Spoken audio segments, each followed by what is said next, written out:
It's been a little over 9 months since Rick Rubin last interviewed Killer Mike and LP for the show. Last time they spoke, Run the Jewels were finishing up their 4th album at Rick's studio, Shangri-La. And since then, the world's been upside down, dealing with the pandemic, social unrest, and a racial reckoning unlike anything we've seen in the last couple of decades. This album feels like a reflection of all of that. Killer Mike and LP have been raw since day one, making a career rapping about the hypocrisy and injustice that a lot of other people are just now waking up to. As Rick says, it makes the new album sound almost prophetic. But as you'll hear them say, they never set out to make protest songs or the soundtrack for 2020. They just speak their truth, and sometimes that truth is ugly and dark, but can also be funny and at times downright joyous. This is easily my favorite release of the year so far.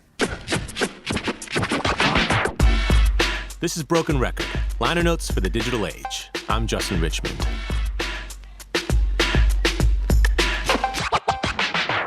Rick and Run the Jewels had a lot to talk about. We wanted this one to breathe a little bit to give Killer Mike and LP time to really dig into the making of their new album and the state of the world.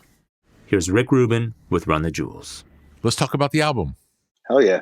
Before you started, was there any overarching principle in mind going into the 4th album?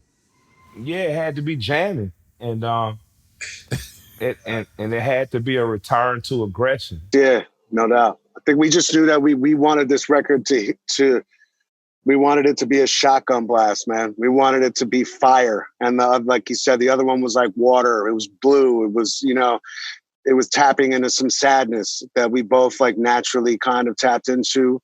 And I don't think we felt that way this time. I think we felt like ready to kind of like brand new again. I think we felt ready to rock, crush, kill, destroy. And I think that it was sort of unspoken. Me and Mike don't really talk too much about this shit, but I remember I sort of, one of the first sessions that we had where I started playing him some of the music that I had been making to play him, because that's what I do. I go and I make a bunch of music and I kind of pick the things that I think are, worthy of both of us jumping on and play it for Mike, see how he responds. And one of the first things I played him was the thing that I wanted the most for him to like, which was the first song on the album, Yankee and the Brave, which in a lot of ways was a return to a lot of the older sort of production techniques that I used to use coming up. I was using, using samplers and breaks and kind of filtered through, a new understanding of production that I had gotten to through the years of really understanding frequency and low end and all of the things that really matter when you're bumping some shit in the system. But I was just praying that Mike got it. You know what I mean? Like that Mike got what I wanted out of that spirit. And of course he did immediately. And he immediately kind of like grinned and was like, oh yeah, this is the first jam. You know what I mean? And we recorded that jam and Ooh La La same day, in one day. And I remember even playing the shit for you actually, where I was like, yo, we don't have much, but I think we have like the first like 2 songs. and even you were like, yeah, those are the first 2 songs. Yeah, right? Blew my mind. Yeah, but yeah, it was undeniable out of the box, right, for me. And it was weird though, because that's not what normally happens. It's usually like you do a bunch of jams and then you figure out the order. And this one like really sort of wrote itself pretty quickly. Like at least the first half of the record seemed to like write itself. So I think we just wanted to be lean and mean and fucking and carrying flamethrowers. On that first track, do you remember what came first lyrically? That was Mike. Back at it, look at it, like that whole pattern. I was like, oh shit, Mike is flipping on cats. Like immediately he set the tone with that shit. And that to me, that just set the tone for the album. Yeah, that line had been in my mind like a year. That back at it like a crack at it, Mr. Black Man. That had been in my mind like a year. Like let's fuck it up. I'm Mike Tyson. You know what I'm saying? I believe in starting hard. Coming out swinging. Yeah, L is like Mayweather-esque in that he has the ability to finish. His thoughts of finishing are beautiful. Like, I don't care how well you think you did against Floyd, he gonna take you them 12 rounds, and your weakness is gonna show because his defense is impenetrable. So, but me, I'm coming in, ducking, moving side to side, trying to knock your fucking head off. So I wanted that to be the first line on the album since we finished the last album, After I'm done with like an album, for me it's like I'm already thinking the next. Like watching that Michael Jordan shit like really helped me understand that I'm not insane. In my mind, everybody's sleeping on me. I don't give a fuck. If they not sleeping on me, they sleeping on me. So that's what I tell myself to get myself ready. And I think that's part of the reason I always lean toward aggressive rapping. You know what I'm saying? Even when I'm happy, it can sound aggressive. So for me, yeah, I'm like, man, you motherfuckers still don't get how dope Run the Jewels is. And here the fuck we go again. And I'm gonna feel like that every Run the Jewels record because I don't ever want to get complacent and I don't ever want to get compliant to whatever the new rule or sound is. I always want to push. Yeah. I was going to say there are specific lines in that song that when we listened to them in the studio, I loved them. But now, when they came out in the world, it almost seems like psychic mind reading. Like it's really incredible how in the moment the lyrics sound like they're being written about what's happening, but I heard them before it was happening. And at that time, I would say I didn't feel any threat of it happening. It's remarkable. And that was not long ago. Right. How the energy shifted. Right. Mike, where do you think that comes from? I think that the times are forever and always. And, you know, the oligarchs are always making slaves of us. We're always resisting. Rome would have crumbled 200 years prior had it not been for the circus. If there is no entertainment, if there is no distraction, if there is no what is the food weekly or what is the next fucking app, if none of that happens and you're left to see the world for what it really raw is, we're in a fucking jungle all the time. Now, because I represent a group of people that happen to be on the lowest rung of that ladder in the most brutal capitalistic system in the world, we always see the jungle. Even though you can distract yourself with drugs and drinking and fun and, you know, even and all distractions aren't bad. Sometimes you just focus in on you and your family. The jungle still is fucking going on. And I think that for me, it's like everybody started paying attention at the exact same time. So the lyrics that I've been rapping for I met with the Black Panthers yesterday. Very good meeting. A lot of these people are in their 70s and have given over 50 years of their life to the revolution and the struggle for the proletariat to overcome, what we're overcoming.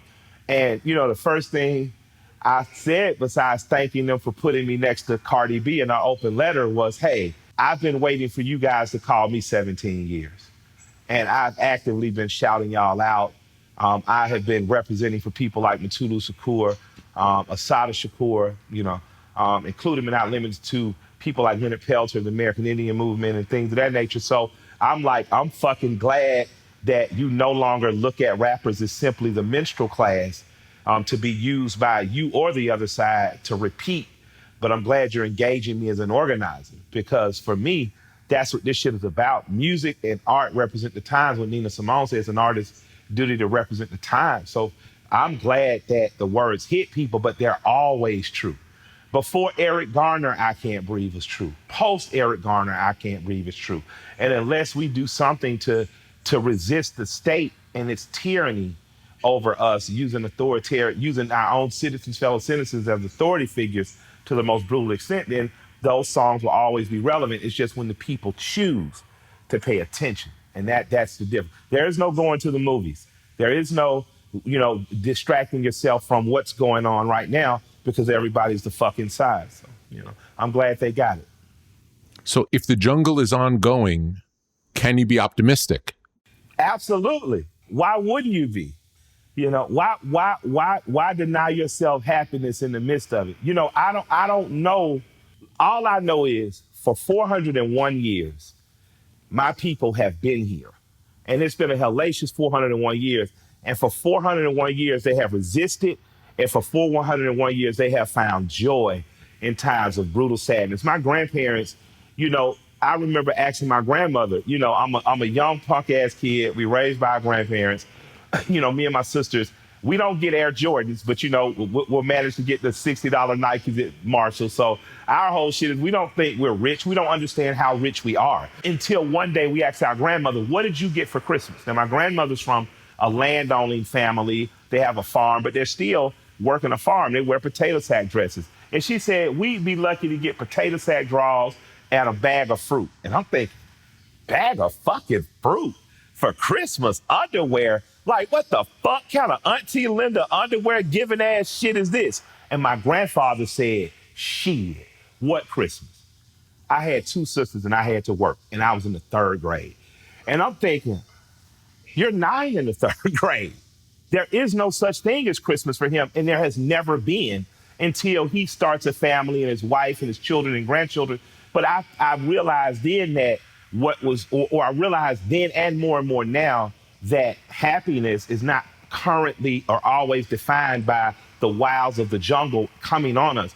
Even if you're on a hunt, you're going to find time to laugh. Even if you're being hunted and you evade capture, you're going to find time to laugh. And joy is the greatest antidote for pain. I have seen in the last 2 years, 3 or 4 years, my mother die via the telephone. I've seen a young niece of my wife and I die of cancer and never lost their joy through it all. You know what I'm saying? So in the jungle, that's really all you have.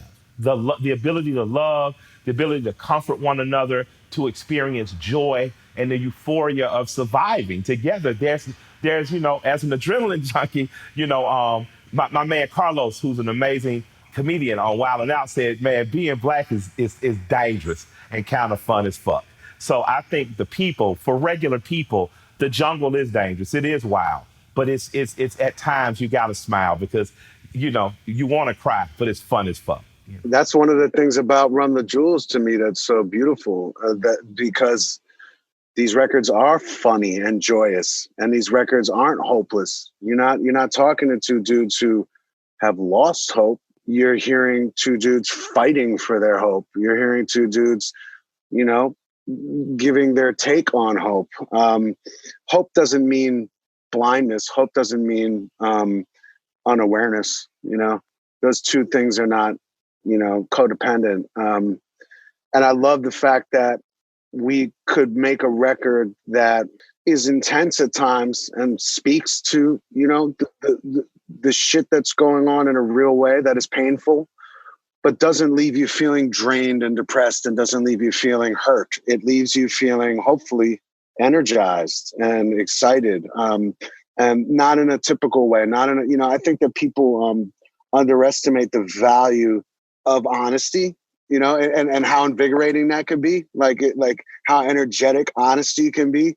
The record ending the way that it ended was important. The record ending like we're in front of a firing squad and we are giving our summation of what makes us us and the reason why we do what we do, in the form of sort of relating it back to personal stories about the women in our lives and some of the inspiration and some of the struggle that sort of leads us to who we are.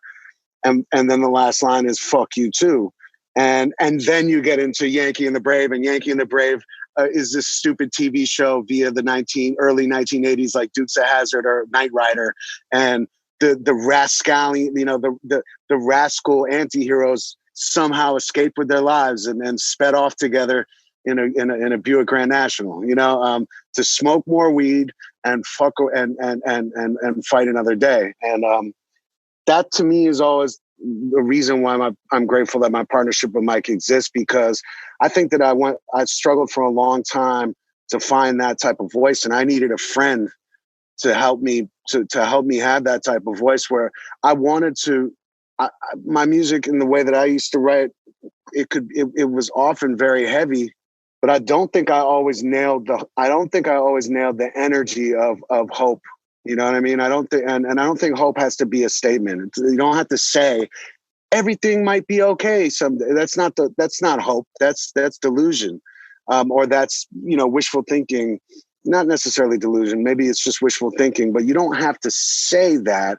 You just have to convey a spirit of fighting another day, I think, and that's something that Mike helped round out for me. Like I listened to some of my earlier music, and while I'm proud of it, the reason why I love being in Run the Jewels as an artist now is because it took our friendship to find this other space, you know what I mean? Which is like, yeah, okay, you know what? I can actually talk about this stuff, but there's another zone. There's another way to talk about this shit that doesn't leave you feeling beat down. It feels more of a more evolved position is what it feels like. I think so. I mean, I think that our friendship has evolved us as artists. It's really interesting when you have someone where you find that pocket where someone else and their ideas, although strictly their ideas and strictly their personality, it's nothing that you would ever think of, right? But yet somehow they really do kind of complete your personality as an artist. It allows you to play your position stronger. It allows you to be who you are stronger because you know that there's a balance, and it allows you to represent certain things that in a different way that you couldn't say, I can't say the stuff that Mike says. It's not my life. It's not my personality. It's not but I can stand in it. I can stand with it and I can show up for it, and be myself. And in that regard, it's like, it's really refreshing for me. And that's why I keep doing it. It makes it a strong collaboration. The fact that you're both so different, but together makes something that's bigger than the individual. It's really cool. Right. Exactly. We never talked about this before, but how did the band start? I know we're mainly talking about the new album, not because we just talked so recently, but last time we talked, we didn't really get into how you guys started doing this together. Well, I did. I produced Mike's album, Rap Music. And that was the first project we did together. And that was just magic. I think we both were just loved that. And it just felt really, really great. I definitely recognized way before L, this was a marriage made in heaven. And I say that in a good way. Like the world had beat my buddy up, man. It had been some assholes out there to my man. But I'm just hopelessly optimistic and I'm a romantic. And I knew the first 3 beats L ever played me that for the rest of my career, this motherfucker is going to be producing me. And after the first time we went out on the road together as Run the Jewels, word to my manager, the party manager circle, Joe, who's sitting right next to me. When I got off the bus, Joe was like, so what we gonna do now? You get back to a solo album? I'm like, absolutely not. I'm in a rap group. And that was it. Like for me, it's nothing else to say. Like, I love this dude as a human being. He smokes cigarettes, but I walk away and then I'll come back. I love his want for good, even on his meanest, honoriest day. It is about, he wants everything to be okay. Like, L is not as cynical as people would have thought the LP, was. But the motherfucker was just genuine and dope. And he made the illest shit ever. And I'm just like, as a kid who grew up on Def Jam, no ass kissing, how could you not want to make the illest shit ever every time? Like, I still remember when the fuck I went and picked up the Unbad album with my own money by myself. That's how LP beats make me feel every time I rap. So for me, I was just like, this is it. And L had definitely, by then, after the first 6 months, we just knew we're going to be making records. But the group got together, I think, ultimately, because of the Rap Music album, which is classic. And thank God for Jason DeMarco putting us together. But I think Jason DeMarco, who I always give credit to, is the wizard in this movie. He's the person that saw from a beat and rap perspective, but from a personality perspective that we could potentially lock in. Because when I called him excited, going crazy, the first album, it's just rap music, he said, I was hoping you guys would like each other and you'd say that. Because I was like, Jason, he has to produce the album. And Jason was like, I'm going to figure it out. So in my mind's eye, if this is the illustrated novel, like, Jason literally is Mr. Glass. His job was to pull the superhero out of both of us and put us together and say, well, here it is. You know what I mean? So it's funny though, because and that's all true. But the way that Run the Jewels started was way more accidental, because even though we had already that's the origin story of us meeting. I already had plans for you, man. Listen, when you called me to do the mixtape, and I've never said this to you, when you called me to do the mixtape, when you was like, yo, I got to turn in the mixtape, I write slow. Joe was like, you gonna go up there, you just gonna do it? I was like, I don't give a fuck. I say, I'm finna get back on his shit. It's something there. I told you, I said, it's something there. Based off butane, I'm just like, I'm supposed to be rapping. I would have rapped 20 albums with you for free. I said, I didn't give a fuck. I remember you saying to me, yo, Mike, there's no money. He was like, I was like, I don't give a shit. I just wanted to, because I knew the more we did it together, the better the chances of us keeping doing it together was. And I was in love. Like, if I compared it to my relationship with Shane and my wife, at that point, even though I was still a lying, cheating dog, the first year, I just knew I was in love. I was just like, this is who the fuck I'm married. So even if I would have went and did 10 other projects with other producers, at that point, I never wanted to be produced by anybody in that way but LP. So I was in. Yeah. It's one of the things that's really unique for you guys in today's world is, first of all, you're a rap group. There's almost none. And you're a rap group that has a singular production style. Nobody, not even individual rappers have that anymore. Nobody is coming from one place production style. It's always a lot of voices musically on every album.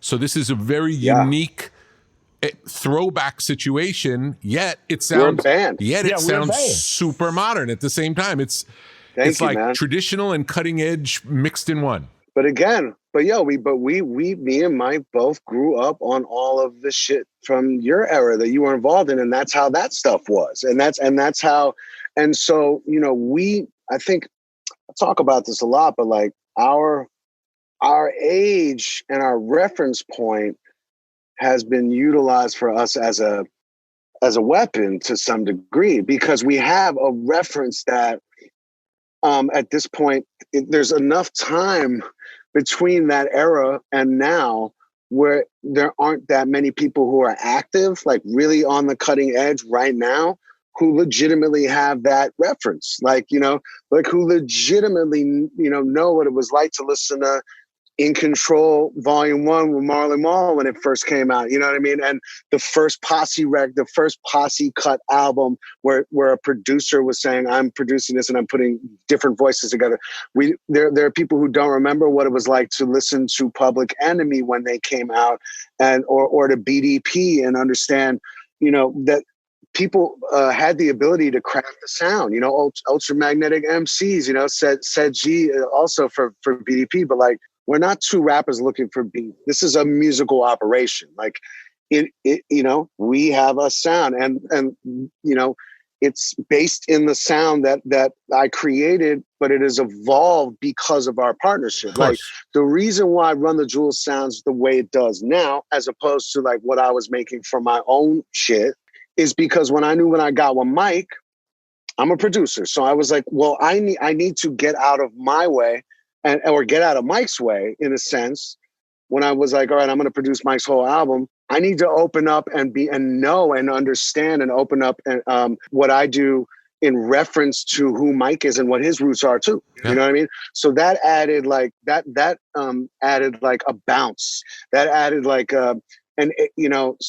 another element of it, because I wanted to give Mike the best platform to be able to do everything that he was like really in the pocket on.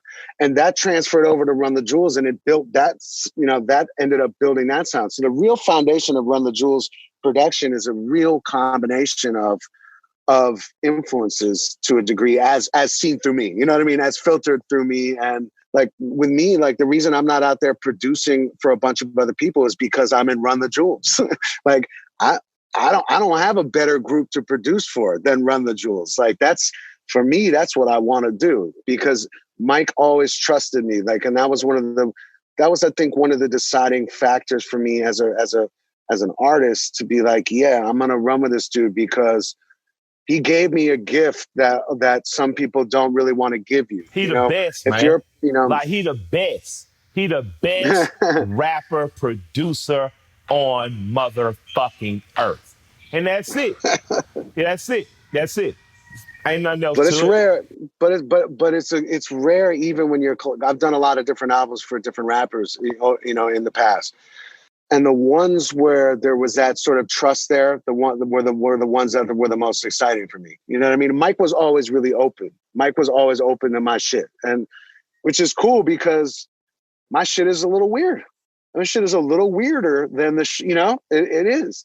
It always was. It was always a little jagged, a little dissonant, a little from left field. That's what's ill. Like, you're not an imitator. Like, that's the illest shit on some rap nerd shit.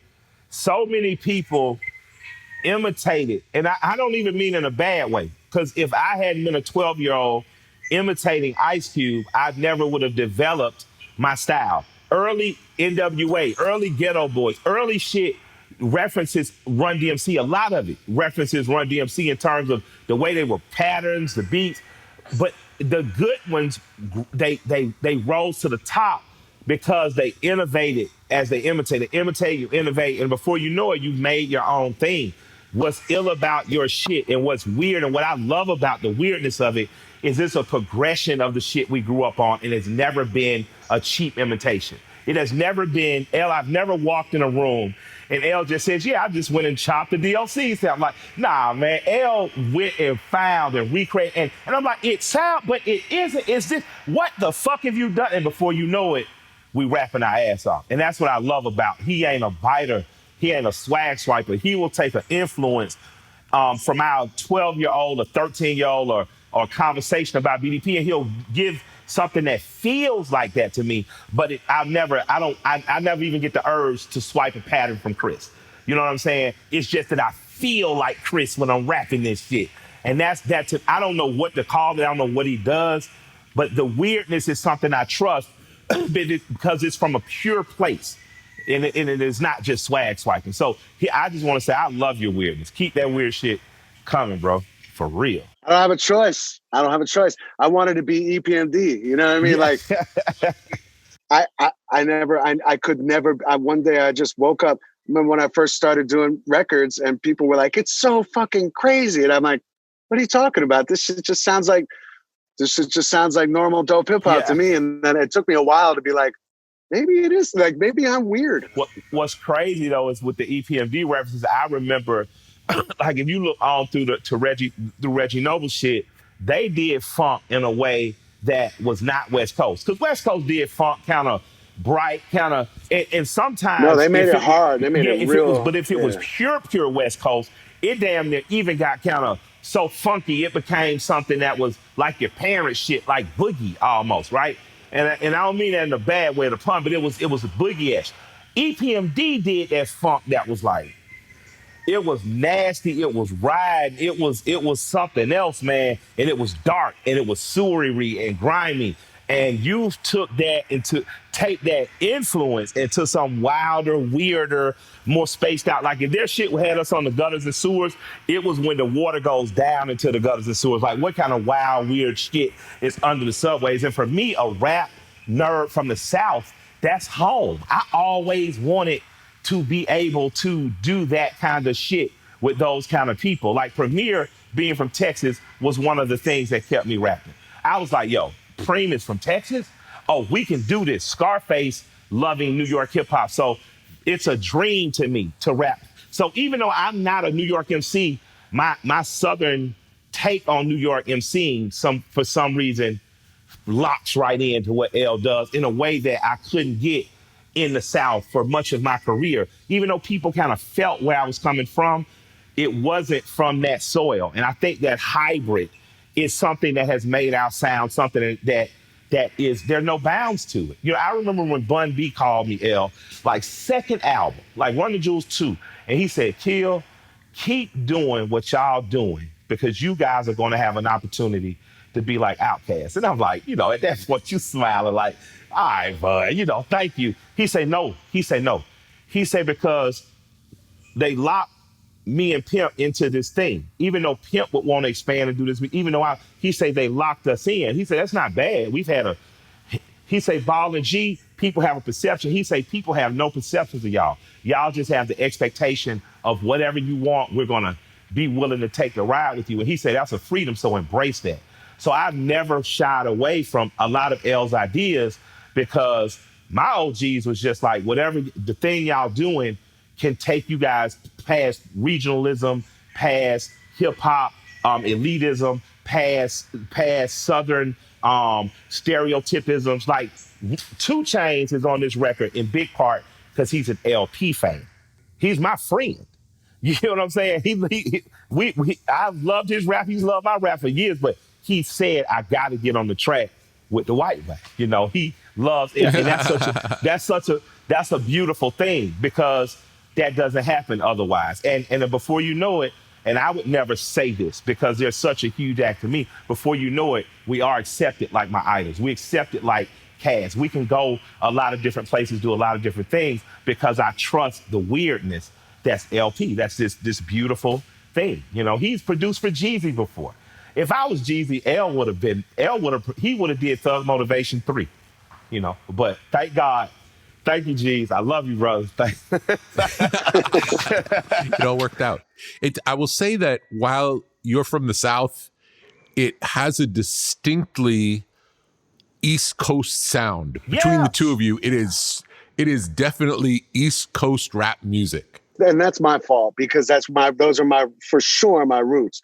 And like I said, but my partnership with Mike and my interest in rap music in general, like I love all that shit. I always love music from the South. I love music from the West. I love music that's something that I think that for a long time, people made a certain assumption about me, that I came from a certain ilk and that I was only appreciative of a certain type of thing. I take what I feel out of those influences and add them in. And I think that the hybrid shit is the shit that's the most potent to me, you know, like, and so me and Mike are just immediately a hybrid and naturally a hybrid. It wouldn't be as powerful if it was just me on my beats. It just wouldn't be. Mike coming in with a Southern style and influence just as heavy as the influences that we share. He comes in with the other thing, and me coming in with, you know, my roots.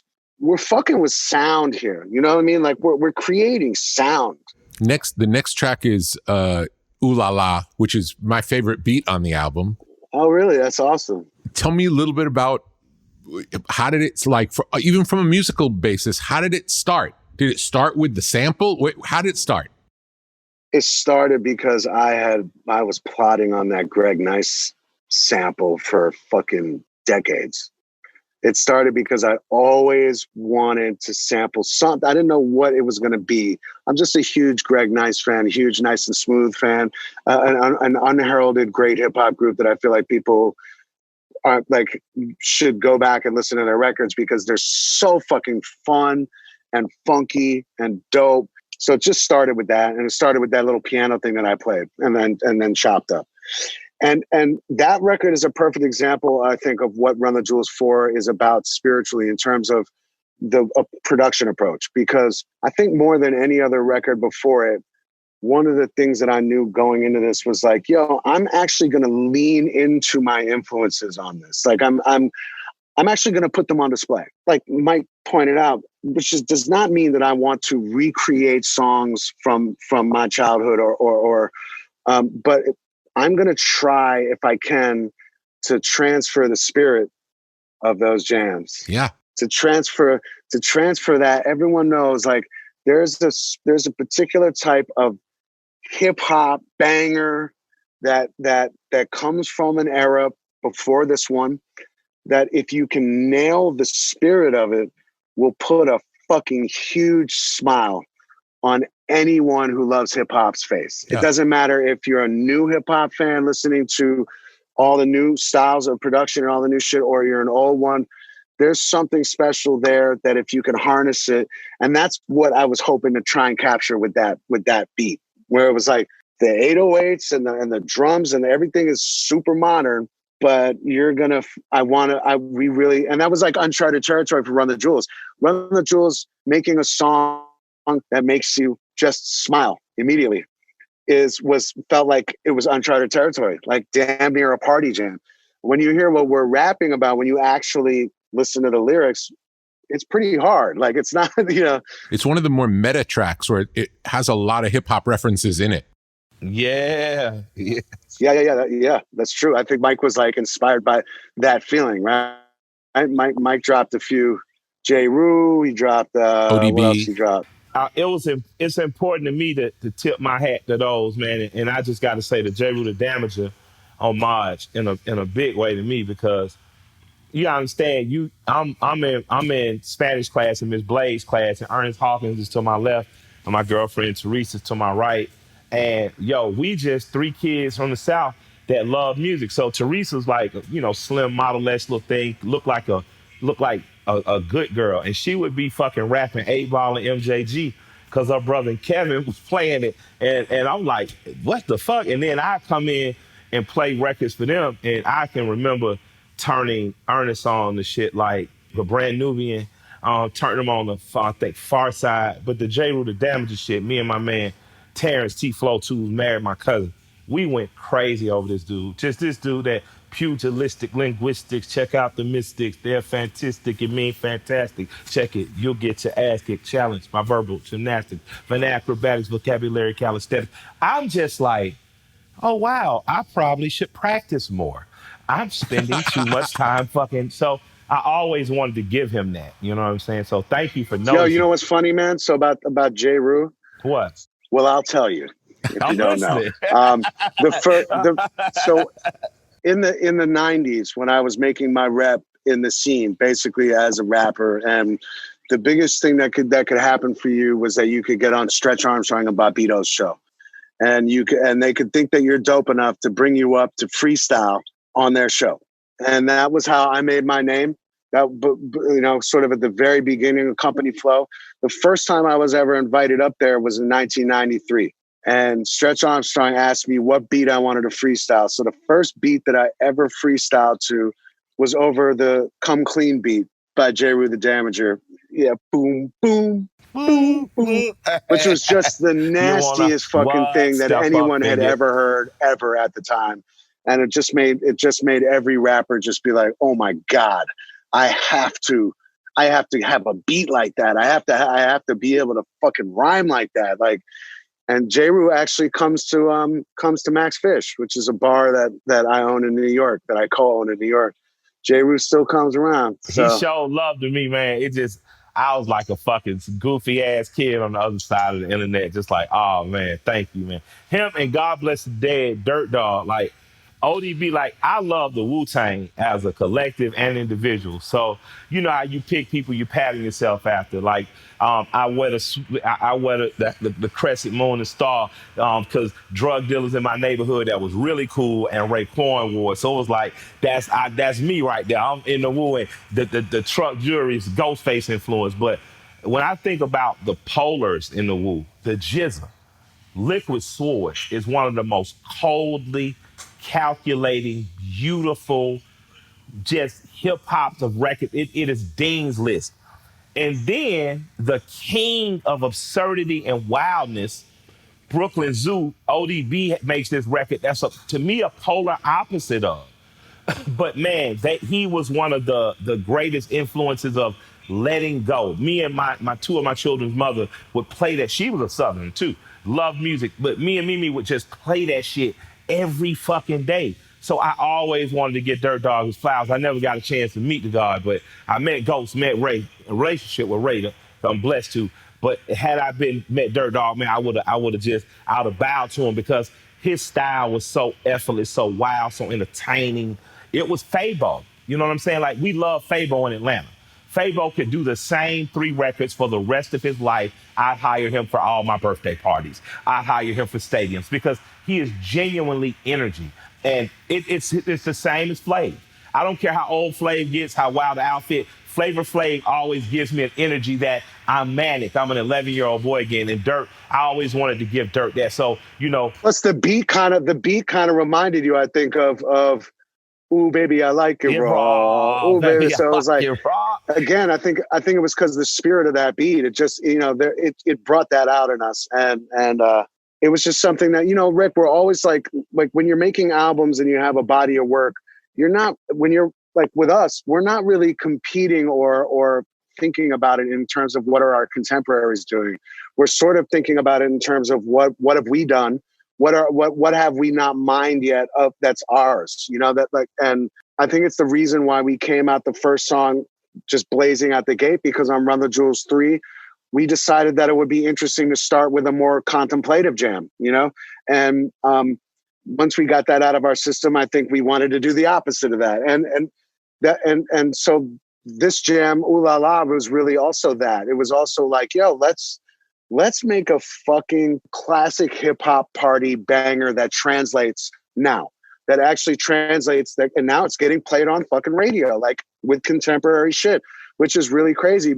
And it's a feeling that I don't think you hear on the radio much. Like, I don't think that vibe is, apart from that song right now, I don't think you would hear that vibe. No way. In too many other people's shit. Yeah.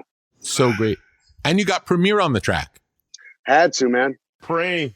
And we had to give Greg Nice a feature credit, because it was like, we didn't want to just take Greg Nice and turn it into something modern. We wanted to bring Greg Nice with us. We wanted people to understand who he was, even if they didn't get really his history. And Run the Jewels has been like an amazing excuse for us to do right by the people that we admire, you know, to try and do right by the people that we admire. So when we've been lucky enough to collaborate with heroes of ours, Premier is a hero, Greg Nice is a hero, you know, we try and use our platform to really honor them, you know? Hey, that's what you're supposed to do. Like, this shit is exposure. Like, I think of how many, like, I know Bob James because of rap music. You know what I'm saying? I know who there is. Like, if it wasn't for, like, think about the Rolling Stones, man. I fuck with them for life because they took Muddy Waters on tour. Like you think about how dope that is. You're exposing your audience to your influences and great music. Like, my 13-year-old daughter listens to Dwick. Her 26-year-old brother listens to Dwick. He's been listening to Dwick since he was 13. But 13, she's not supposed to think what her big brother and her dad think are cool, but she does, because she looked up Greg Nice. You know what I'm saying? She liked his voice. She's curious. So she's on a pathway to discovering dope shit. And that's all I ever wanted for rap music. I remember when they used to tell us this shit isn't gonna last, it isn't gonna be here. It's just like new wave, it's gonna come and go. It's like disco. Yeah, it's like disco. It's gonna come and go. It's like disco, kid. You're wasting your time. Exactly. And it's almost 50 now. And now we get to do the right thing by the people, sometimes who the right thing wasn't done by. You know what I'm saying? And that's why it was important for me to have the feature. It was important to have Premier actually cut, because these things need to become relative. You need to know there's certain shit that I still don't even know. And I've been listening to this shit over half my life now. And I just know that there's a little dope producer somewhere in the South, somewhere here, who's going to get influenced by that. He's going to flip that shit and the world is going to go nuts. And that's the beauty of rap music.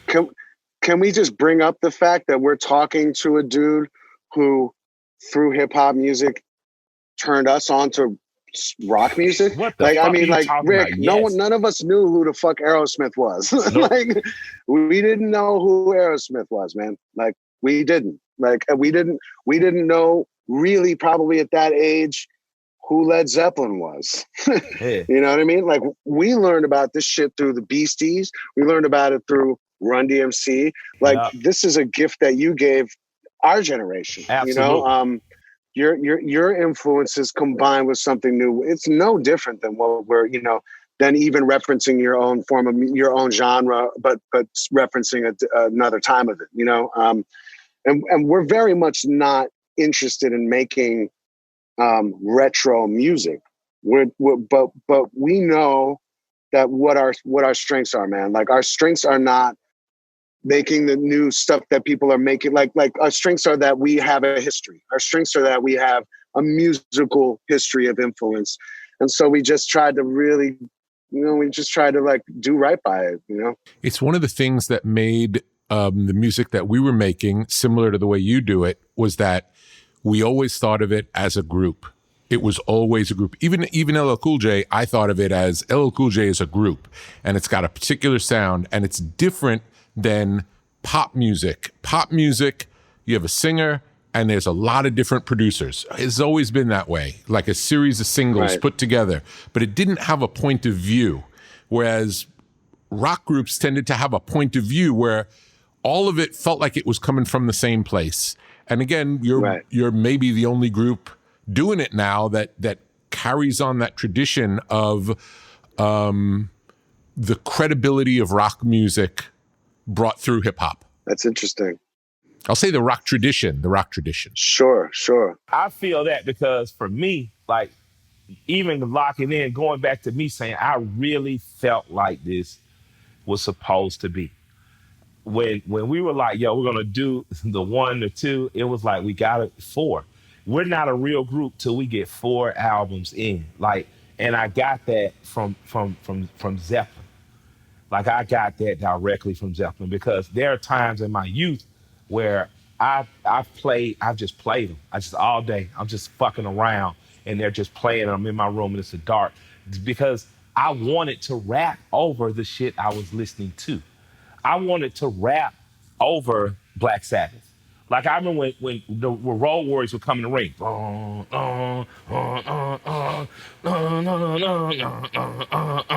I would be rapping.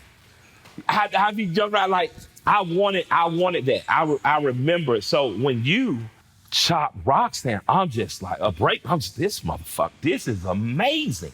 The authority that Run and D rapped with was, and it was so opposite because my mother was 16. So rap was Curtis Blow, it was Houdini-esque. It was gentlemanly. It was slick. It was player. It was silk shirts. And they had on, you know what I'm saying, the shark skin pants with, they might have on some shoes. It was some adult shit even because my mom was older. But when that black denim showed up and those motherfucking starter jackets accompanied to this dark music that I already liked with rock and the guitars, I liked it because my grandparents listened to blues. So I was used to guitar, but it was totally different. But it felt like it was supposed to be. But when I went to like school, nobody gave a fuck that I listened to Led Zeppelin or our friend's uncle had introduced us to Queen. They didn't give a shit. But your music gave me that. And I'm like, oh, so this is what you're supposed to do. Run DMC was the first punk shit. Was the first punk, yes. Yo, I just want to say this thought real quick before I lose it. Yeah. Rap music is the first form of music, first form of production, first form of music that I think ever, where if you were a rap music fan or a producer of rap music, made you listen to other music with the idea of, this is dope, but imagine if this were a fucking beat. Imagine if this were a rap song. But rap music, man, like what it made me do throughout my whole life, and really starting with your whole crew, because your whole crew were the first ones that were like, no, we're not wearing tassels. We're killers. We're coming out savagely fucking destroying shit, and we're stripping it down. And it was the first like super abrasive, super aggressive shit to come out, that because you had something to play off of. You had that whole era that Mike's talking about to play off of and to differentiate yourself. Yeah. And say, actually, we're not that. We're the new breed. Like, this is stripping all of that away. No more Mr. Nice Guy shit. You know what I mean? Well, we didn't like R&B, so that it was like the distinction between the earliest rap records were a continuation of R&B with people rapping on them, and we weren't. That was not our lineage. It was more rock, punk rock, drum machines, craft work. Just different influences. So it was more the b-boy mentality. Same. And that's the same lineage that I have always had. Was always like, I'm not actually I love all of this shit, but my direct influences, it's not sampling soul records. It's because I was interested in other disparate sounds. I was interested in other combining other shit, but it's all respect. Yeah. And I'll say also, I would chop up soul records all day just to make the point. It's more like, when you think of what R&B was in the 80s, that was what we didn't like. But what's dope about hip hop to me is it's secular, because the last record I ever bought from my grandfather was Buddy Guy's Sweet Tea. And I've grown up listening to Buddy Guy with my grandfather, and Sweet Tea didn't sound like Buddy Guy, but the sound was so heavily influenced that he fit right in. It was more electronic than I'd heard. It was almost as though Portishead had influenced Buddy Guy. But we know Buddy Guy more than likely influenced Portishead and many others after him. But what the dope shit about rap was, growing up with my grandparents, they played the blues. So it was either the blues or gospel is what I was hearing. Rock music, and the reason that I realized later why I loved Zeppelin so much was because they were doing their interpretation of what the blues was. The reason I understood the Stones from the first time I heard them is, this is like the shit my grandmother listens to. It sounds different, but it is the same spirit. What you did with rock music was almost bring the blues home, because lyrically rap is as dark sometimes as the blues without being sad. Like the blues could say some dark things, right? But it not be sad. I see my grandparents dancing, and at my other grandma's house, my uncles and aunts who drank too much would be dancing, and people were joy filled. But some of the songs were like, whoo, rap was aggressive and it could hit hard, but it never saddened me. It made me feel proud. Like in the middle of the 80s when the world was going crazy, to see Run and D out amongst the people rapping their ass off, because you got to think, I'm in Atlanta doing Atlanta Missing and Murdered. So there literally is a feel that I can leave the house at 7 years old and I cannot make it home. And rap helped me break whatever fear that was that I had as a child. That it was, I don't think Wayne Williams gets arrested to 82. 82, I'm 7. I'm already walking home back and forth to the bus stop by myself. I've already figured out how to sneak on the MARTA train and just go on adventures by myself before I go get back. I figured shit out, but I could have not made it. But part of the confidence that happens in 83, 82, 83, 84 is the music changes for me. Like I say, man, when I seen the Fat Boys, when I seen Run DMC, when I seen Cool J, when I was like, this isn't what my mom's listening to. This shit makes me poke my chest out. You know what I mean? And it's like the blues came home. It's crazy how things seem secular like that. Because I know that crunk music, there literally was a rock movement in Atlanta for like 9 months to a year and a half. And it's amazing. I loved it, by the way. Yeah, I love crunk music. But it relates back to Ooh La La, because like I said, we're not saying soft shit on that record. We're not saying party shit. I'm saying fucking, you're suffering is scrumptious, so put your put your kids in the oven. Like this is not. If you really look at the lyrics that we're spitting, it's some almost damn near militant shit at times, and it's certainly some paranoid shit at times. But I think that there's something about truth that is funky and fun, even if truth is hard. You know what I mean? Truth brings joy. Truth doesn't have to be soft, and joy doesn't have to be soft either. Like joy is a result. It's not a sound, if you can create a record that creates joy, it didn't mean that you just made something that sounded happy, it just meant that the result was joy, And often the lyrics will be hard. It doesn't leave you with a heavy feeling. It's usually in the context of the things around it. They'll be the hardest lyric, and then 4 bars later, it's a joke, and it's all good. It's like, it's hip hop. It's really all hip hop. No doubt. It's all hip hop. Thank you for saying that, because that's something that we really we hold that importantly. We really hold, we hold the jokes in just as high regard as we hold those moments of real seriousness, straight up. And I think that it's more the ability to get a serious message over in a way that people can take it often involves that. Because if you feel like a record's just lecturing at you and telling you what to do, people don't want to be sermonized. No. Nope. Doesn't work like that. That's why I always hate when people go into there's edutainment in what I do personally lyrically, but the goal is to be the hardest motherfucker on the beat. That's you know what I'm saying? You learn what they call the twists and turns after, but the goal, if you're a gymnast, is to outflip the fuck out of everybody and look great doing it. So on a raw artistic level, you know what I'm saying? That's what this shit is about. And I'm careful, or I'm safe and Run the Jewels, and that's not allowed to happen. Sorry, we're still getting this fucking joke off. It's one of the things about protest songs. If you're aiming to make a protest song, it usually fails. Yes. The best protest songs were people singing about their internal struggle. Yes. And then those songs become turned into protest songs. Yes. But rarely are they written from that perspective, because if you write it from that perspective, it doesn't really break through. It doesn't have the energy to transcend. Absolutely. Like you don't want to be, and you don't want to be told to never do drugs by someone who's never done drugs.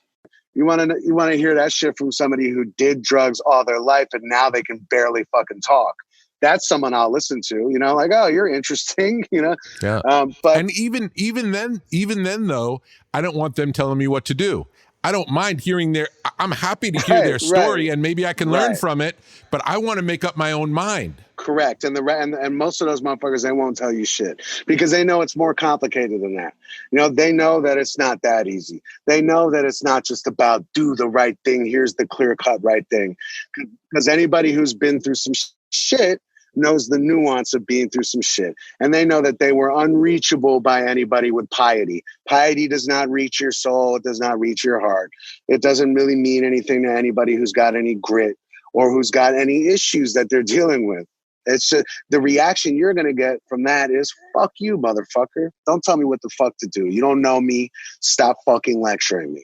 And that is the exact opposite of what me and Mike would ever want to be for anybody, And this record that we made is not a protest album in creation. It's just an album of two dudes talking their shit and saying what they need to say. But this shit landed in the middle of a protest time. And so all of those sentiments that we were already in our hearts and in our minds and naturally came out, not in a way that we wanted to, react to something. We're reacting to life, like shit that's already been here.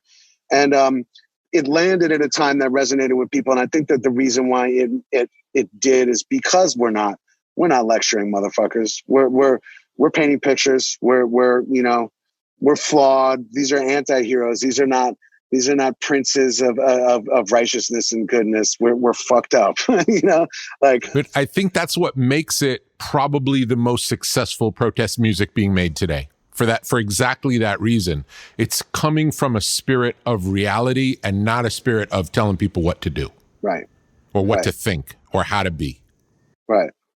Something else that's interesting about the timing of your album and the content on it is, in the history of music that has a political side to it. Like if we think in 1969, John Lennon wrote Give Peace a Chance and put out Give Peace a Chance. That was in 1969. No one has given peace a chance since 1969. It did not happen.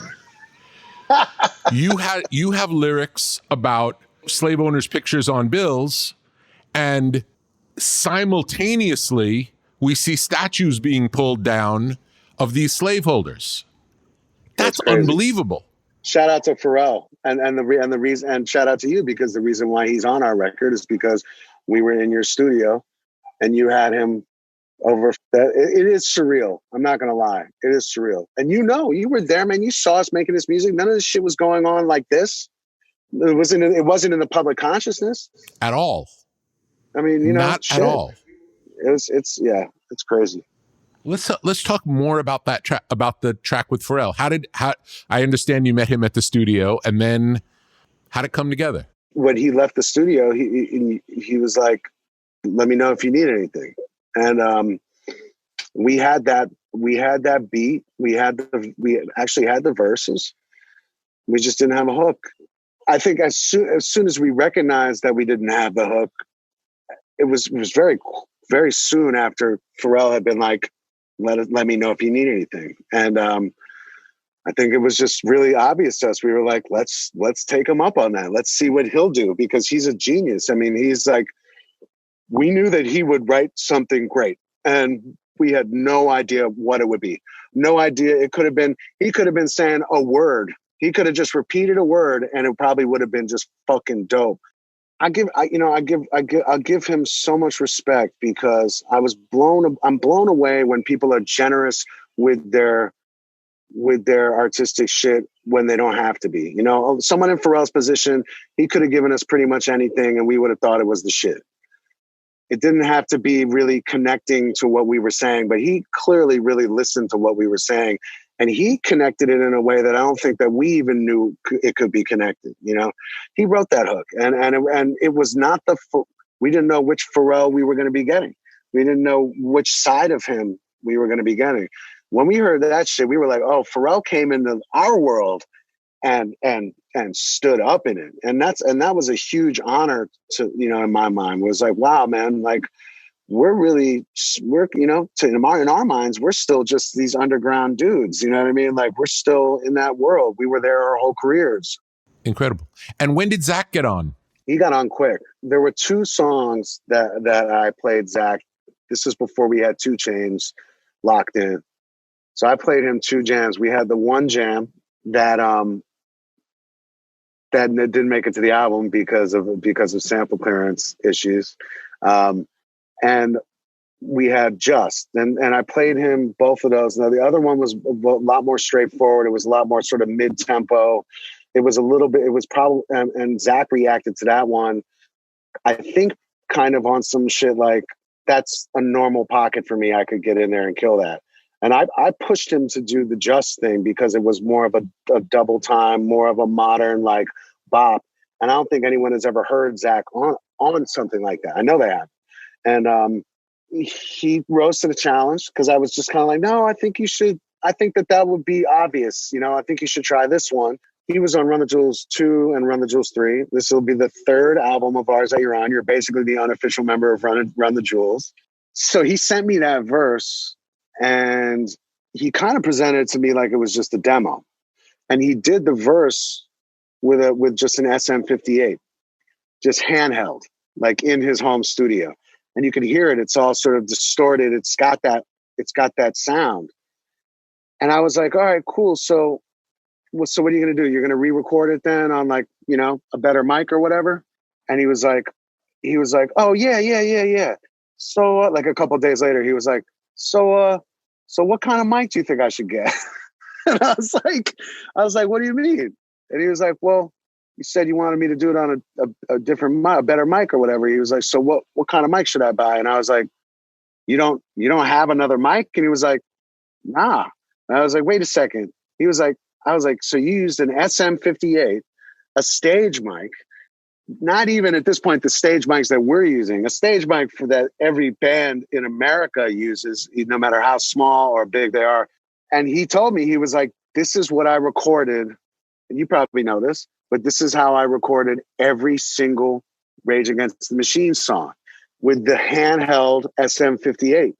And so what was a demo to me, because at first it was a demo because it was like sounded distorted, and he presented it kind of like a demo, like, you know, hey, what do you think I could, you know, ended up being the final verse. I was like, well, I'm not going to argue. If you did Rage Against the Machine on that mic, then that's about as pure Zack De La Rocha as you can get. And I'm not going to fuck that up. So it was like, it just ended up being that first take that he did ended up being the final verse. And that's why it sounds differently. I didn't treat it different.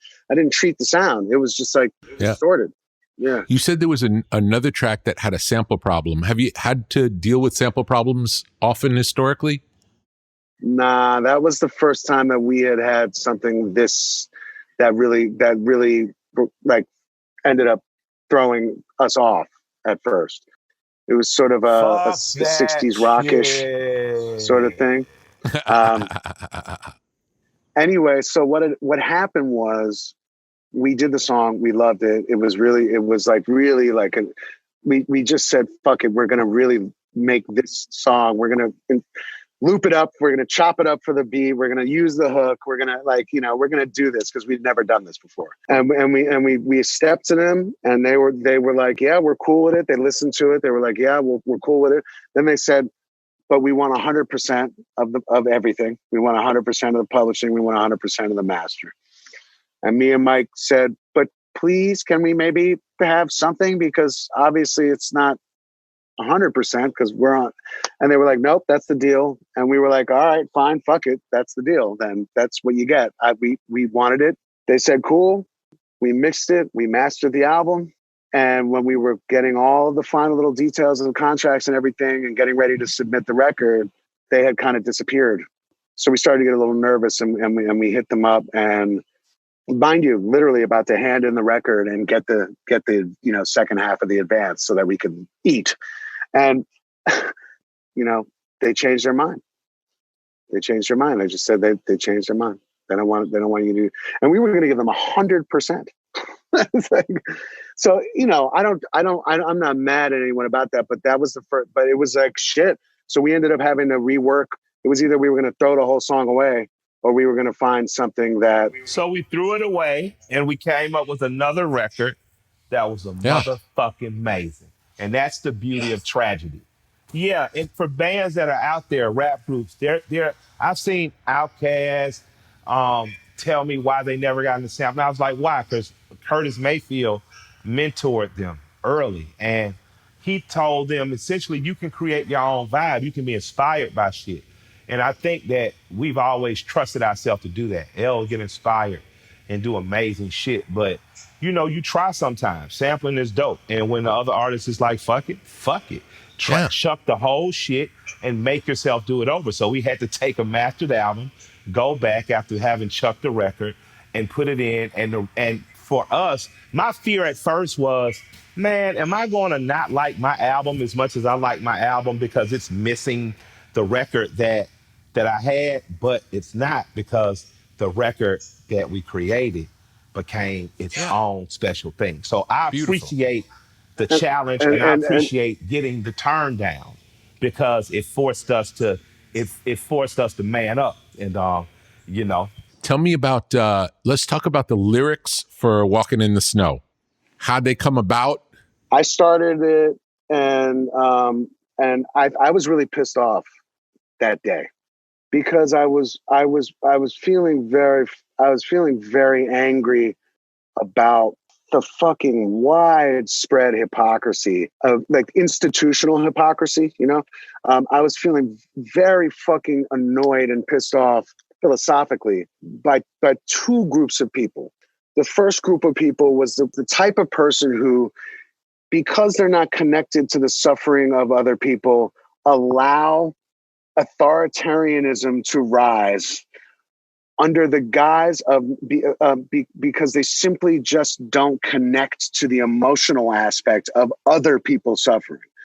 And so I wanted to write something that challenged the logic of that, and that said, hey, listen, even if you don't care about other people that don't look like you or that aren't in your community, even if you can't muster up the empathy to connect other human suffering to the collective human suffering, let me appeal to your logic and say how fucking stupid it is for you to allow concentration camps to be built in America because you don't care about the people that are being put in them.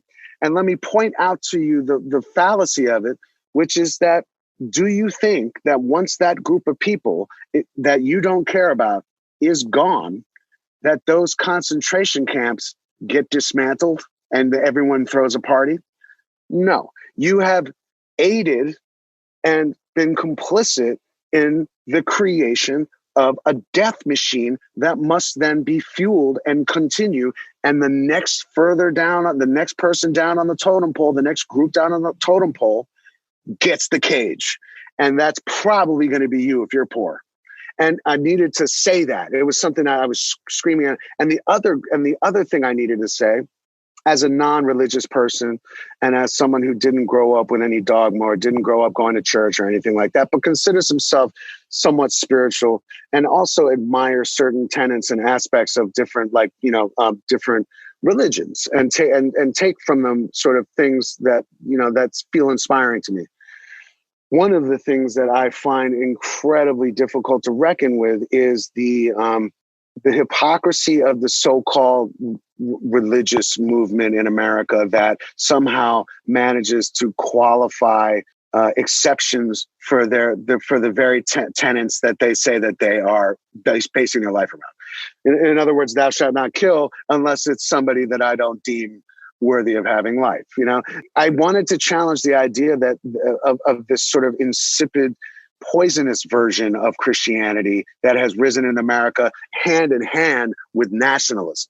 In other words, the idea that Jesus and his teachings and nationalism can ever share the same space and share the same, ideology in any way, and question the idea as someone who's not even of your group, and say, hey, did it ever occur to you that you may not actually be Christian? If you are genuinely motivated and have focused your life around what you say you have, which is what you read in a book about the teachings of Jesus Christ, which I'm familiar with.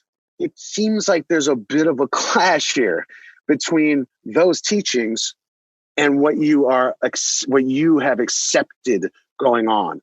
And I think you're a fucking hypocrite. And I think that if one scrap of what you purport to live your life as a guideline connected with you in a real way, you would be a completely different person, and you wouldn't allow this to happen. And that's just something that I just personally felt like it was brewing in me, and I needed some space. I needed to fucking say it, and I needed to get at it in a very clear, like, I'm going to fight you with some logic here. If you can fight back with my logic, let me know.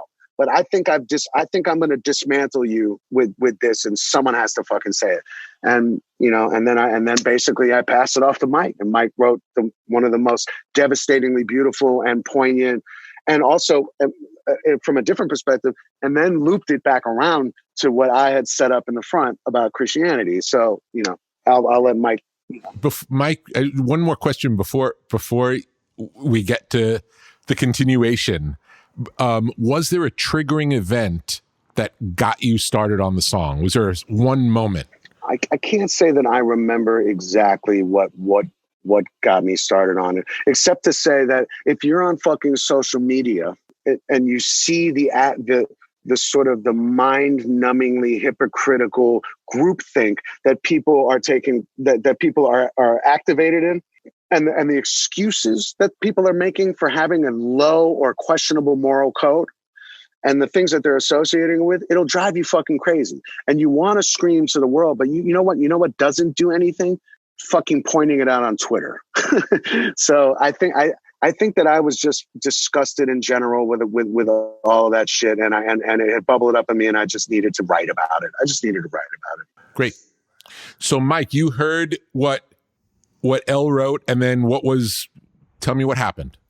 I mean, it's incredible, first of all. And he calls, the nationalism or the fascism that's coming in our country is one of white Anglo-Saxon Protestant nationalism served with a big heaping marriage to Constitution and Bible. And, it's going to be ushered in that way. And he called culturally, like, his people to task on that, right?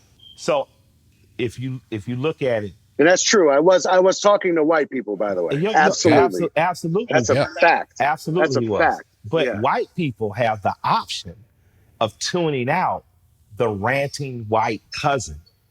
They do it a lot. There's always that one or two white cousins that's in the family, like, you saying nigger in joke is wrong, uncle. You shouldn't do this. And then the whole family's like, well, why did you have to say something? You ruined the day. But they're simply the one to say, morally, that's just, it's we shouldn't be doing this fuck shit. Or, you know what I'm saying? And that verse, you could. But my determination, or a lot of times my balance in this group, is to personalize it so that you can't. So I'm also talking to white people.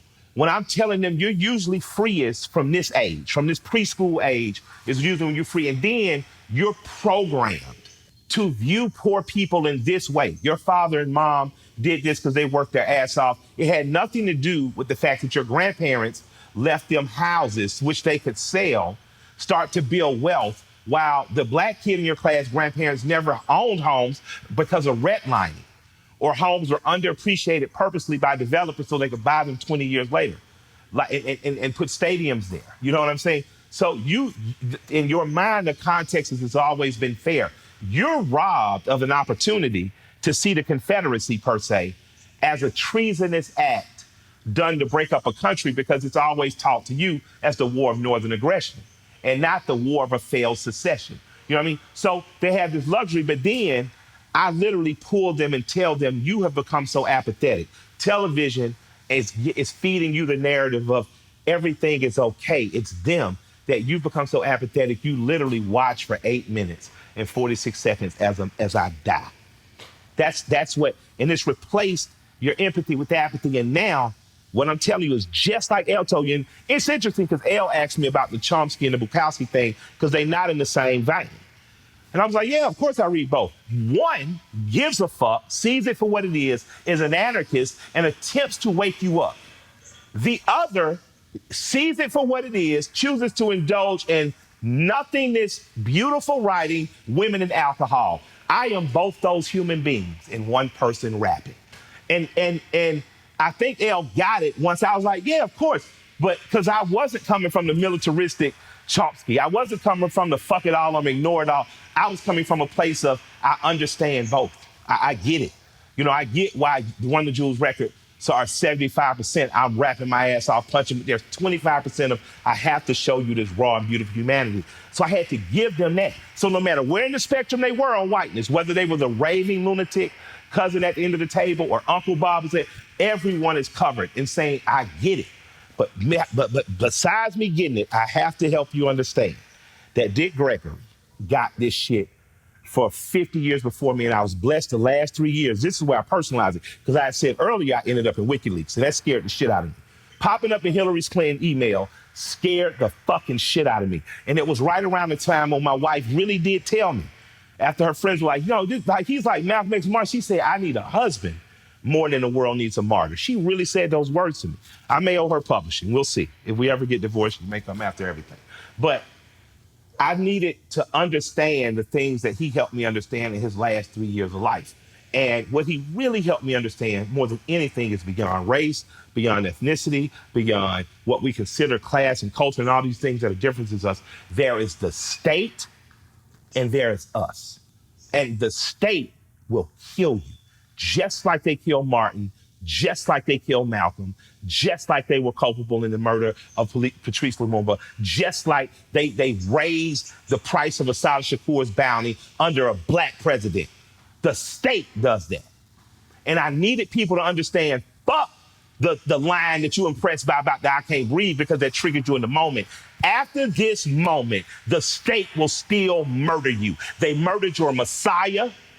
They're going to murder whoever is poor after they murder us. And until you understand that in that moment, then everything just happens again and again and again. And the crazy cousin rants and his black friend is like, thanks for inviting me over. I love that Mike's like, I took a whole verse to challenge the logic of nationalism and versus being, following the tenets of Christianity, or whereas Mike handily dismantled the whole thing in one line.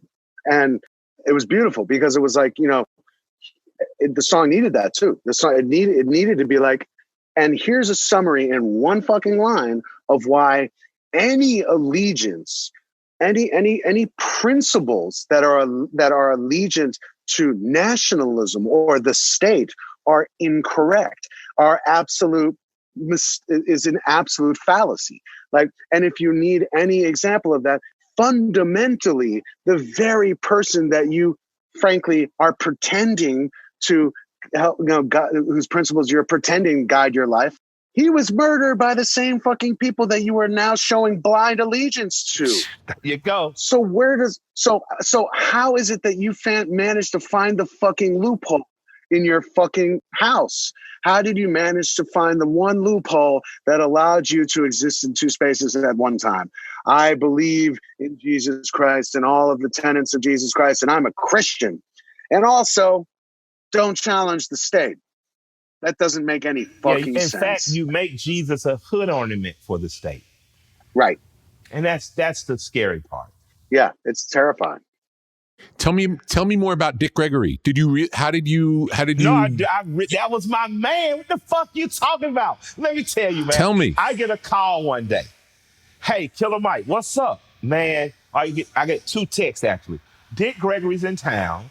I'm a Dick Gregory stan and fan already because my paternal grandmother, she would let me, my maternal grandmother that raised me, after her blues phase, she went straight to the church, and it was just Jesus.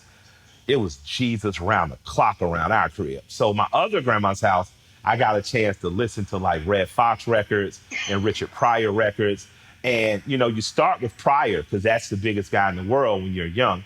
And then, so I start going back and you go find, you find Dick Gregory's records. And I was a kid that would read the encyclopedia. Like I was naturally curious and I wanted to be smart. And his stuff was sharp and smart. And then, I don't know how was during the VCR era. My grandpa got like some old black and white stuff from him, and Red Fox was on some of them. It was just like when they put 4 different comedians on one tape and that type stuff. So I was into it. So I went out and I met him at one of the shows that he came out here, bought a book. I met him after that when I went to a show, but I got to sit with him and talk with him. But before we got the chance to do that, we had to get on the phone with him. And it was me and T.I. We had just met him officially on the phone, and we were asking him what method should we take of using our celebrity to help, the world. And we named a bunch of shit that had already been done. And at one point, T.I. says, march, and he curses us the fuck out for like 45 minutes. March! What you gonna march for, nigga? They just gonna tell you, you're gonna march at 7 o'clock, and if your ass out there at 7:05, they gonna come fuck you up. And I'm just like, what the fuck? Like, he's cursing us out. Tip, after about 15 minutes, probably hangs up. Tip calls me after the rant like, oh man, my phone dropped. I'm like, you're a goddamn lie. Your phone is fucking dropped. But in the curse out, it was such love and a want for us to, it was, again, I'm raised by grandparents. It was no different than my grandfather getting frustrated with me trying to show me how to bleed bricks. But I understood how much he cared. Then I just wanted to be around him. So whenever he come through, I'd invite the other homies out. We go watch him. And I got a chance to start talking to him. So it wasn't an all the time constant relationship, but it was, he always talked good about me. I found out after he died in other rooms. I was the only rapper's name he even remembered. Other people, he would say, that boy. You know what I mean? Like that guy that I met, but he literally would say that. He talked about me to people like Kathy Hughes, the most powerful black woman in radio. And I found all this out after he dead, but the conversations we had would be hours. It'd be after his show at 11, 12, and we got him to 4, 5 in the fucking morning. My wife said to me about a few hours ago, let's go look at a tree. And I'm like, absolutely. Because we had a tough day today. We were out doing business and we were sniping at each other. And I asked him in front of her one night, hey, what do you do? You've been married all these years with your wife. What do you do when y'all argue, fuss, and fight? He said, just hold hands and look at a tree. And I'm going to tell all married people, if you put your fucking ego aside for 10 minutes and walk the fuck outside, stand in the grass and look at a fucking tree, something happens, or it's just fucking over. Just go ahead. Something happens. And that's for real. So I still live by some of the things that he's taught. You know what I'm saying? So knowing him was one of the great honors of my life, because very few people get, and I'm telling you this, I grew up knowing Reverend James Orange. I grew up, who was a direct assistant to Dr. King and organizer. I grew up knowing Joseph Lowry. I grew up knowing great people from my culture. But the beautiful thing about Dick Gregory was he really became my friend and mentor and imparted things on me that will give me a wisdom in life that are much, much richer than had I not known him. Beautiful. And I want to thank his family for sharing him with the world, because I cannot understand until he died how arduous that must be. Beautiful. Thank you for sharing about Dick Gregory. I've always been a fan, so it's nice to hear. And I don't know anyone who ever met him, so it's beautiful to hear. Tell me where the hook came from in The Ground Below. Love never meant so much to me. It went through so many different changes, man. Is it a sample? No. That's Mike singing. Really? Yeah. I had no idea. That's the greatest compliment I've ever got. I really didn't know. I had no idea. I assumed it was a sample, but I didn't know. It was something that I had written that I had rapped, and then I sent to Mike, and then Mike went to the studio and he sang it because he was inspired to sing it. And then we ended up getting on the phone and being like, all right, let's combine. It was the last song that we did. And we just ended up sort of doing a hybrid. I kind of sent it back and forth to him a few times, and yeah. But Mike had done Mike took what I had done. I had rapped the whole thing. Mike took it and he sang the whole thing. And, we had to meet in the middle. Basically, we had to meet in the middle. Yeah. Cool. But I love the way it came out. Me too. I love the way it came out. I think it sounds awesome. Yeah. And how did the singing sections in Pulling the Pin get written? I wrote those. They're beautiful. Thank you. And again, sort of similar. I wrote it and it was written to be rapped. And then me and Mike both were trying to kind of see if we could sing it. And then it wasn't working. And then, Mike tells this story and 50% of the time I smile and 50% of the time I want to punch him in the face because I remember what it felt like. But all of the time I'm happy that it happened this way. Is that basically Mike, more so than anything that I've ever seen him dig in on. And Mike was like, we need to get like a soul singer, like a soul voice to do this. And it was long, you know how long we were working on this record, man. And it was late in the game. And I was tired. And I was like, man, I didn't. And so we sent it to a couple of different singers and Mike was like, I don't like it.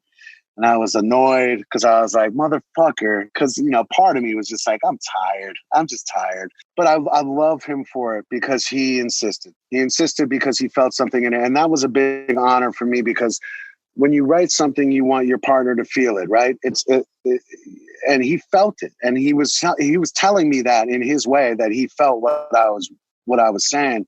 But he was also saying it's because I feel it that we can't say it. We couldn't do it. That shit wouldn't have been right.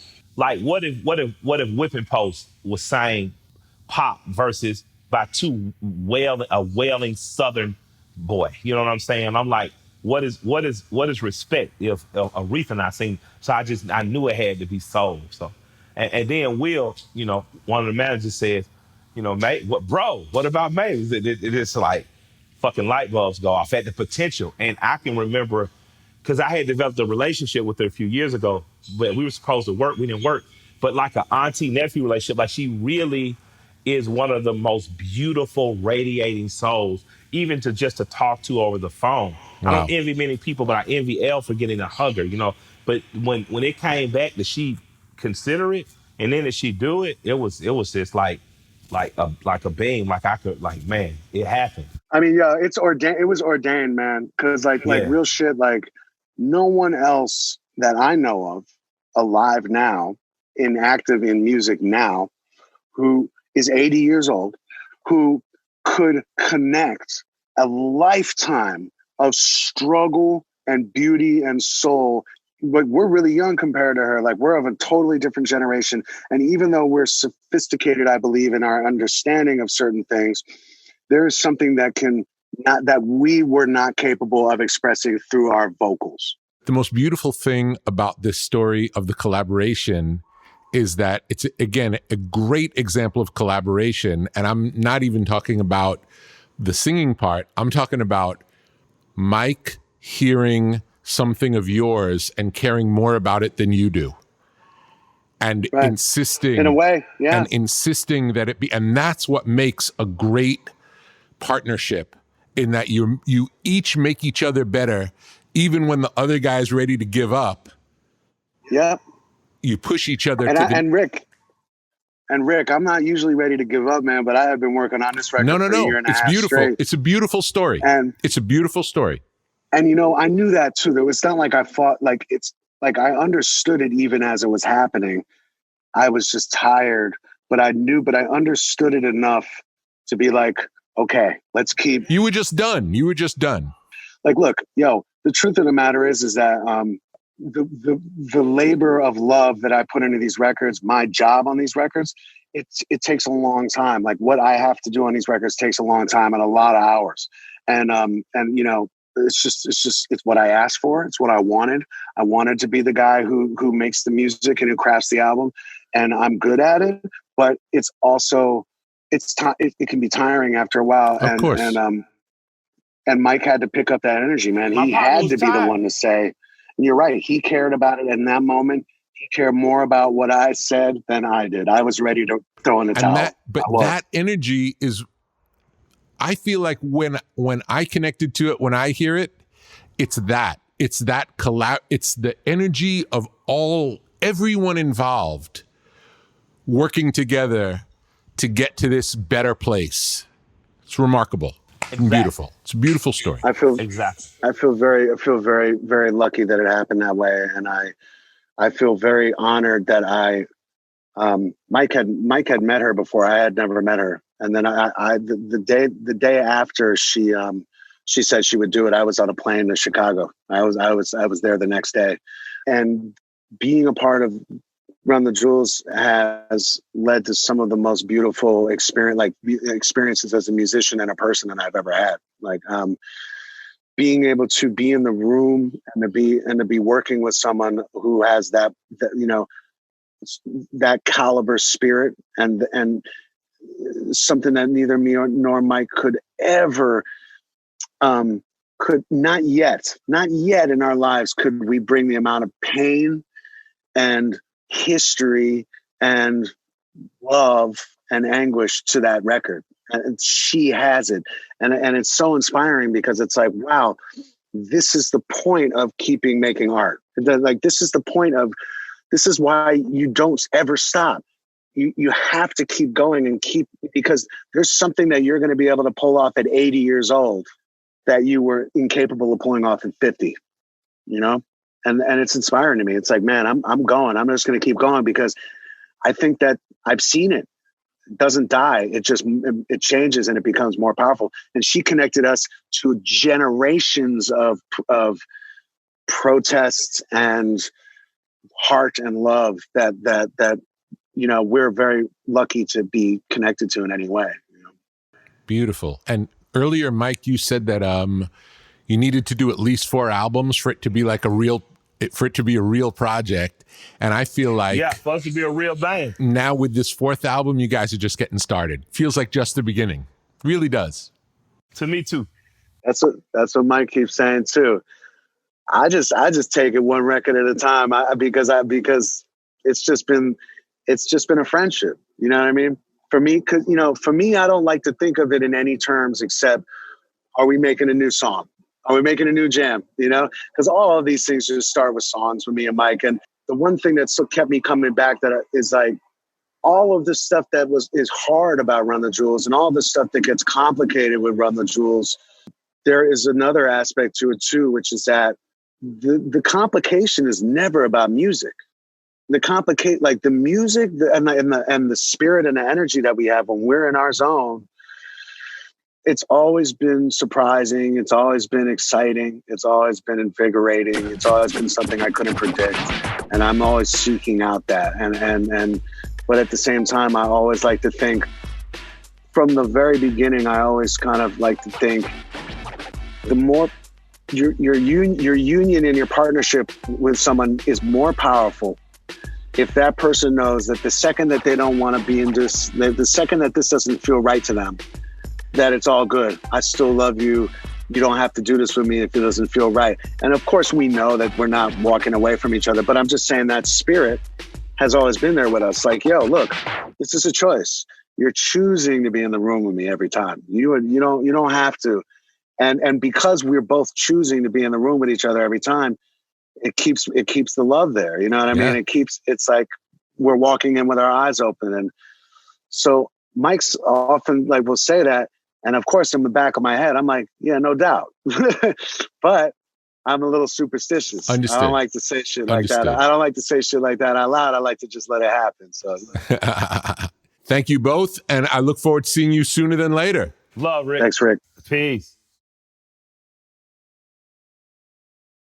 Thanks to LP and Killer Mike for taking the time to break down their new album.